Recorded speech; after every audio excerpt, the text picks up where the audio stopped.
ఆదిలాబాద్ జిల్లా ధర్మపురిలో విద్యార్థులపై విష ప్రయోగానికి యత్నించారు దుండగులు. ప్రభుత్వ ప్రాథమిక స్కూల్ వాటర్ ట్యాంక్ లో విషాన్ని కలిపారు.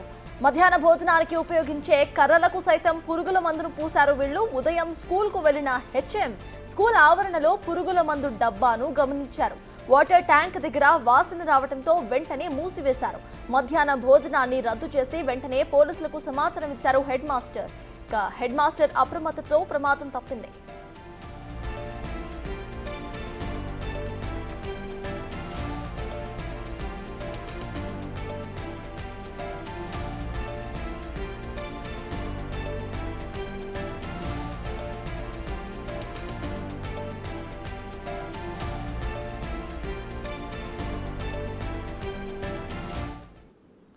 దీనికి సంబంధించిన అప్డేట్స్ మా ప్రతినిధి ఇర్ఫాన్ అందిస్తారు. ఇర్ఫాన్, చెప్పండి, స్కూల్లో విద్యార్థుల మీద విష ప్రయోగాన్ని ఎలా చూడాలంటారు?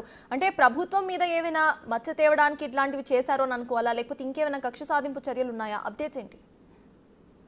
Good afternoon. అయితే ఇచ్చోడ మండలం ధర్మపురి ఆదిలాబాద్ జిల్లాకు సంబంధించిన గ్రామంలో ప్రభుత్వ ప్రాథమిక పాఠశాల విద్యార్థులపై విష ప్రయోగం అనేది కలకలం లేపింది. అయితే దీనికి సంబంధించి విద్యార్థులు తాగేటటువంటి వాటర్ ట్యాంక్ లో అలాగే మధ్యాహ్న భోజన వంట సామాగ్రి అవుతుందో దానికి మందు పూసినటువంటి గుర్తులేని దుండగులు దానికి పాఠశాల 30 మంది విద్యార్థులు పైగా విద్యను అభ్యసిస్తున్నారు.